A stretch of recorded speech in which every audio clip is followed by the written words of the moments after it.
বিধ্বংসী অগ্নিকাণ্ডে পুড়ে ছাই ৫ তলা বাড়ি। ঘটনা কানপুর গান্ধীনগর এলাকায়। দমকলের প্রায় ৪০টি ইঞ্জিনের চেষ্টায় আগুন নিয়ন্ত্রণে আনা সম্ভব হয়। জানা যায়, এই অগ্নিকাণ্ডে ৫ জনের মৃত্যু হয়।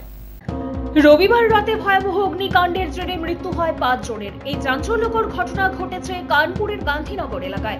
এটি ৫ তলা বাড়িতে আগুন লেগে দুর্ঘটনা ঘটে। সোমবার সকালে মৃত্যুর তথ্য প্রকাশ্যে এনেছে পুলিশ। দুর্ঘটনার জেরে শোকের ছায়া নেমে এসেছে এলাকায়। পুলিশ সূত্রে জানা গিয়েছে, ৫ তলা ওই বাড়ির নিচের তলায় একটি জুতোর কারখানা ছিল।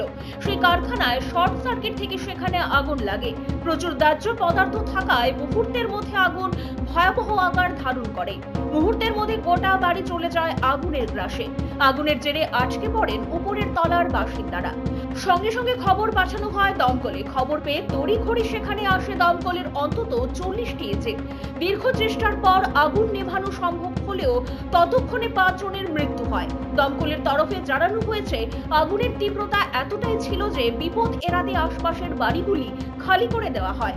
পাশের বাড়ি থেকে দমকল ও স্থানীয়রা আগুন নেভানোর কাজে হাত লাগান।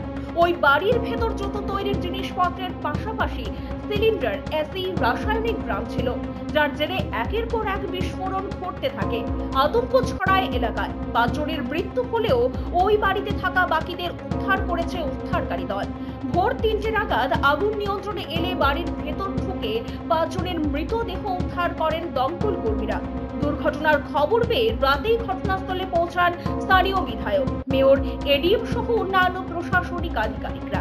ব্যুরো রিপোর্ট, পাবলিক নাও।